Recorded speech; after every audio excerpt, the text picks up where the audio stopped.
So Jason Blood Church coming to you today. God bless each and every one of you. Going to do a video. Hope you find it to be a blessing. Get saved by the blood of Jesus Christ. 1 Corinthians 15, 1 through 4. Jesus Christ, he died, he buried, he raises himself from the dead. And that free gift of salvation is available to all that believe he was the Messiah that came to wash away your past, present, future sins when he shed his blood on the cross at Calvary. And the nanosecond you believe with your full heart, as Romans chapter 10, verses 9 and 10 tell us, then you're saved. Ephesians chapter 2, verses 8 and 9, it's not a works lest any man can boast. You can't earn yourself into heaven. There's only one way, and that's through Jesus Christ. He is the door. So calculating the birth of, so this is my ebook. It's an actual picture of it. It's not out yet.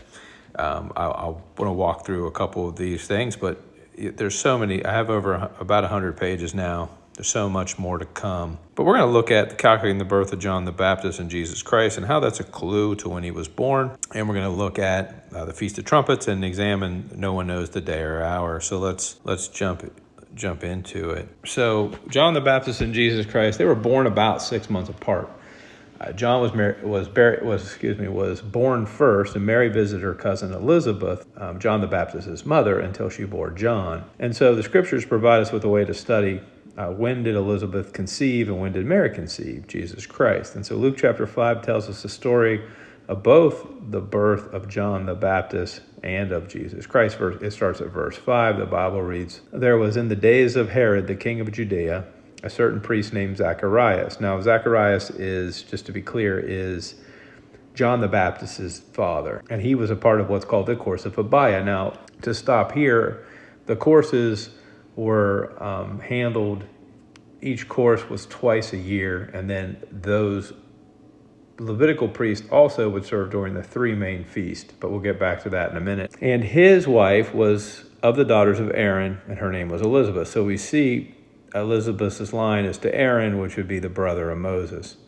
Looking at Luke chapter 5, we see the conception and birth of Jesus Christ and John the Baptist at verse 6. The Bible reads, "And they were both righteous before God, walking in all commandments and ordinances of the Lord blameless, and they had no child." So these are these women. Because that Elizabeth was barren, they both were now well stricken in years. And it came to pass that while he executed this, be Zacharias, the priest's office before God in the order of his course, according to the custom of the priest's office, his lot was to burn incense when he went into the temple of the Lord. So that was his job, was to burn incense. We're going to see in verse 11, "And there appeared unto him an angel of the Lord, standing on the right side of the altar of incense. And when Zacharias saw him, he was troubled, and fear fell upon him. But the angel of the Lord said unto him, Fear not, Zachariah, for thy prayer is heard, and thy wife Elizabeth shall bear thee a son, and thou shalt call his name John." Obviously, we have the period of time being Herod is king in Judea, and we have Elizabeth's husband, Zachariah, a Levitical priest, doing his duties of incense during the course of Abia. And that happens twice a year, and these courses were 24 courses divided up so that all Levitical priests would have 2 weeks plus would be able to perform Passover, Pentecost, and Tabernacles. And a course of Abia is the 8th course. So we see that's just in 1 Chronicles chapter 24 and verse 10. Each course is a week long, 2 weeks during the year. We're around for this course December 6th through the 12th, and again, June 13th through the 19th. So it's my opinion, when looking at the scriptures, the conception of John the Baptist was in June, and he was born around Passover. This would make Jesus Christ being born 6 months later at the Feast of Tabernacles in September, probably late September, like September 23rd. And conception for Jesus was on Christmas, not his birth. More on, today is but 1,000 years a day. God's calendar is not our calendar, and there's some variations between the Gentile calendar and Hebrew calendars, which makes some of this difficult to calculate. So that's where we could have error, just to be fair, because we're using man's calendar, and Satan has confused the calendars on purpose, as we know that. But we know Hosea 6:2 tells us that after 2 days, the third day will be the millennial reign of Christ, and so that'll end the 6,000 years or 6 days, and then the seventh day of rest. One of the things we look at when we look at Daniel chapter 9 verses 24 through 27 talks about the 490 years, and 483 have been fulfilled when Jesus Christ rode in to die. But one of the interesting things, it states the Messiah will be cut off after 69 weeks. the going forth of the commandment to restore and to build Jerusalem in verse 25 of Daniel 9. Historically, there's been three different dates that could work, those being 537 BC. You can see Ezra chapter 1 through 4. 457 BC, again, Ezra chapter 7, 11 through 26. And then the third one, about 444 or 445 BC, in Nehemiah chapter 2, 1 through 9. The decree of Artaxerxes in Nisan, about 444 to 446 BC, is the only option that truly fits the description of Daniel's prophecy. King Herod, of course, had to be around to kill the children that he did under the age of 2 as he tried to kill Jesus. And he took office, and this is from Antiquities, Herod ruled 37 years and 34 years from the death of Antigonus, and this is found in Antiquities.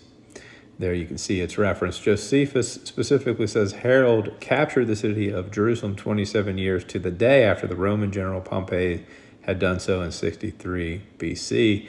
And that day was memorable because it's the Day of Atonement in the fall of 36 BC. So Herod, we see his rule begins in 36 BC, and if he ruled for 34 years, from that point forward, he would have died, in 1 or 2 BC, not 4 BC, as a lot of people have it. And the reason I'm bringing this up is because Jesus had to be alive during King Herod's end of his reign, because King Herod actually he was the tetrarch that tried to kill all the children of the coast of Israel. To prove his death, there's some stuff, and I don't want to go. There's a video I have on it. I'm not going to go through this here, but it basically comes out that he probably died in 1 BC at the total eclipse on December 29th or January 10th. There were 2 of them.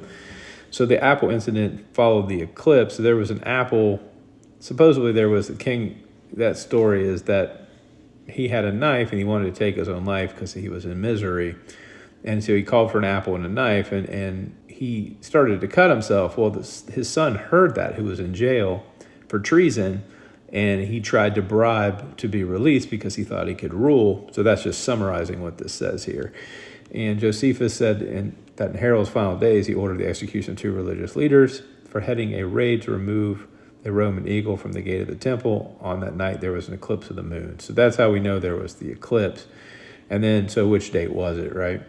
And so there's this gentleman in Illinois who did this study with an apple in a cave because there was no refrigeration, obviously, at the time of Herod, nor, in the 1800s, for example.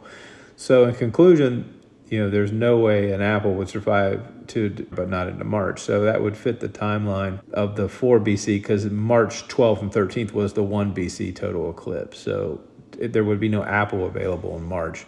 So in conclusion, and the other thing, when Jesus died on the cross, and these are clues to his death more than his birth, but to both. But there was 3-hour-long worldwide darkness from 12 p.m. to 3 p.m., and that's if you're in Jerusalem, on Nisan 14 of 31 AD. Now, I have a question there because calendars could be wrong, and this information is not all from biblical sources. Some of it is from written sources, so you take it with a grain of salt. But the gospel does show the darkness fell over the land for 3 hour a time span as Jesus hung on the cross. You can see that in Matthew 27:45 and other places. It covered the whole land, and this is confirmed by the words of Thaumas, a Samaritan historian who wrote about 20 years after Jesus' death, as well as Greek historian Philogon. And their accounts of the darkness are preserved by the 2nd and 3rd century historian Julius Africanus. So that's how he got this information from, who records that both Thales and Philemon confirm the year being 31 AD and the time of darkness that's mentioned in the Gospels.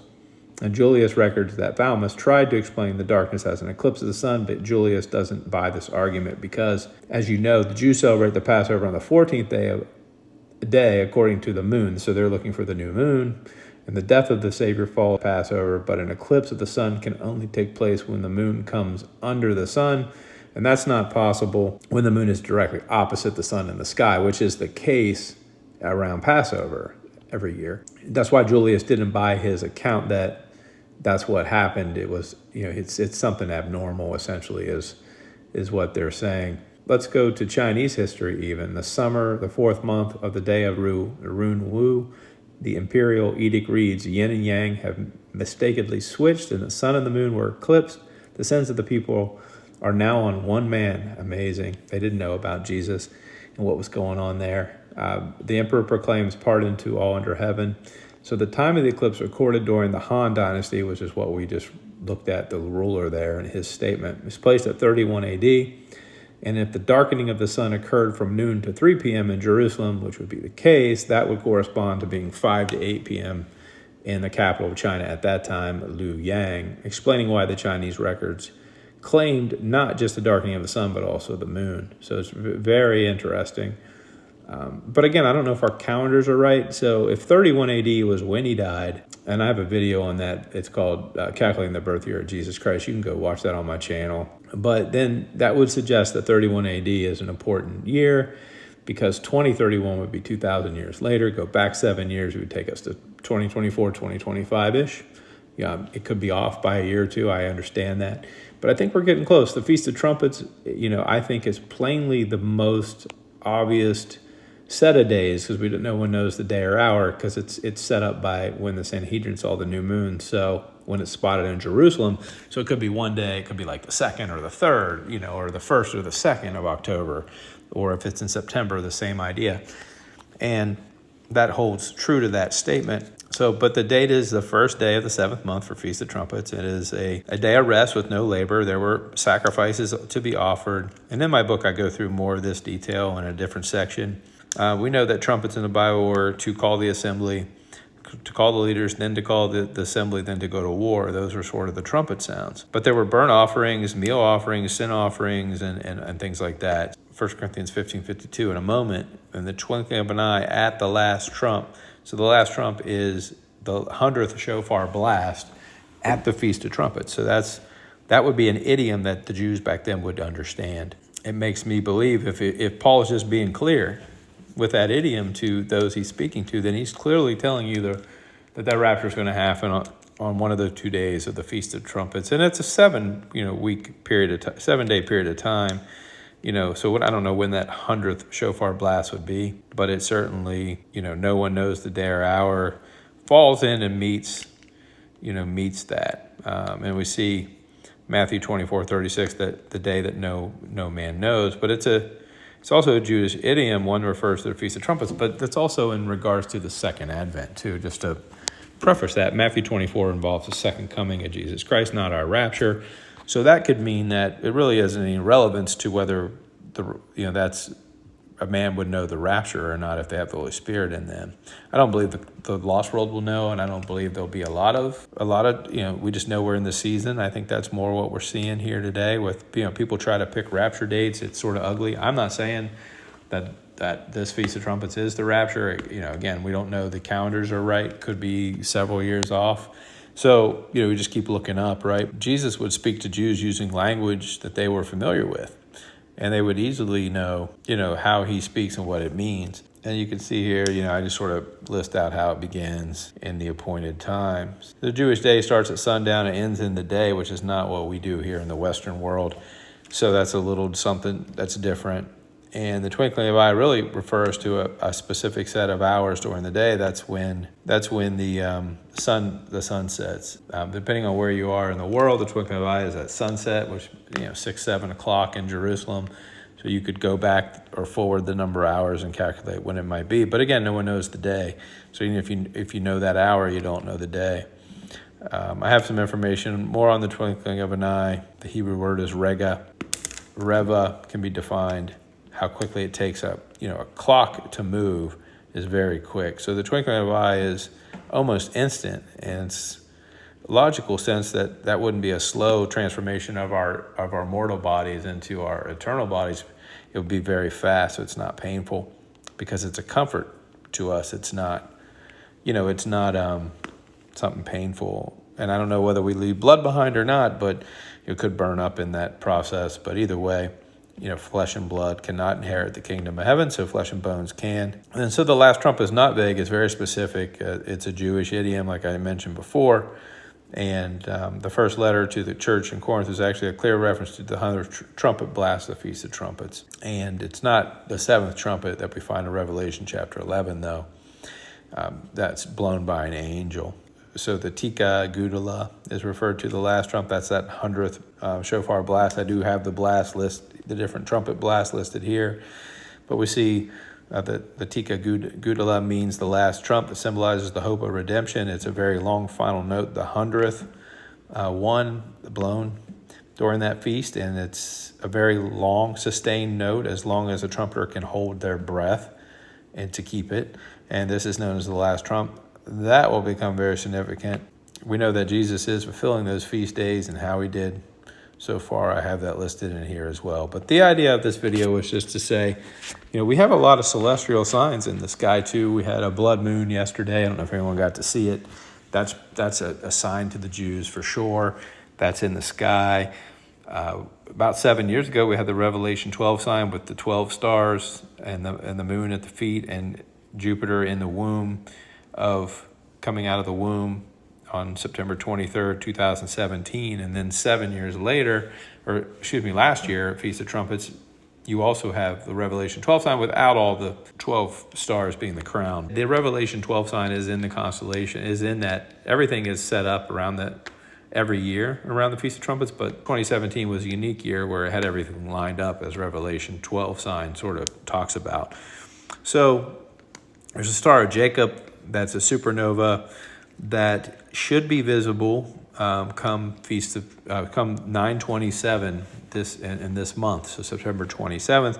9/27 reminds me of Daniel 9/27, which is that tribulation, that agreement with the Antichrist. And so it's interesting. Again, I think that's a sign for the Jews, more for us, but we can look. We're the ones looking at the stars, and we can see that Star of Jacob's taken 2,000 years for the light to get to us. And Jesus Christ has been gone for 2,000 years, and he's the light. And it's the Star of Jacob. So is that a sign that to the Jews, that Antichrist and that agreement's to come very soon after? I believe so. Will it mean that'll happen on that day, or no, it doesn't mean any of those things, but we keep looking up. It's just something that can be interesting. But anyway, I'm going to make this ebook available. I don't know when. I'm hoping the next month. It may be for purchase depending on what I need to do. But subscribe, and if you're new to the channel, and thumbs up. We're a group of Bible-believing Christians rightly divided. Thank you for joining us, and leave your prayer request on the way out. God bless. Have a great, great day.